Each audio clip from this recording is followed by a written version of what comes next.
ایک حدیث عن ابی سعید خدری رضی اللہ تعالیٰ عنہ قال جاء ابو بکر الى رسول اللہ صلی اللہ علیہ وسلم فقال یا رسول اللہ صلی اللہ علیہ وسلم انی مررت بواد قضا وقضا فاذا رجل متخشع يصلي فقال رسول اللہ صلی اللہ علیہ وسلم اذهب الیہ فاقتلوا کرو گلا کون ہے جنا اس ویلے امت میں حضرت ابو بکر صدیق جی ہے انہاں آن کے حضور عرض کی میں اتوادی وچ لنگیا جنا ایک تکیا ایڈی ڈاڈی نماز میں پڑھدا ہے خشیت تے خضوع پری ہوئی یا رسول اللہ میں کدی زندگی چ نماز پڑھدیاں کسی نوں نہیں تکیا حضور نے فرمایا تیری گل سن لئی ابو بکر جا تے جا کے انہوں قتل کر ان باتوں کا جواب کوئی ہے کسی کے پاس کہ وہ دے آپ کیا سمجھیں اسلام کو نماز بھی وہ ہے جس میں السلام علیکہ ایھا نبیو کہو تو تمہارے پیش نظر آمنہ کا لالا ہوتا ہے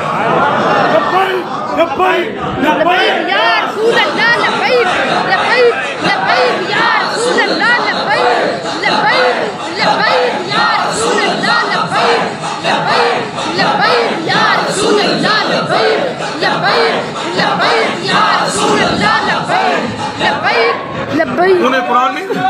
ختم نبوت زندہ باد زندہ باد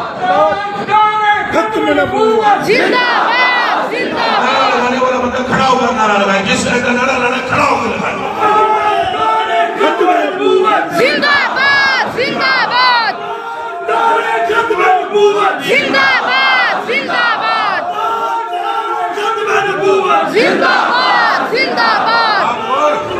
ختم نبوت زندہ باد زندہ باد من سب نبيا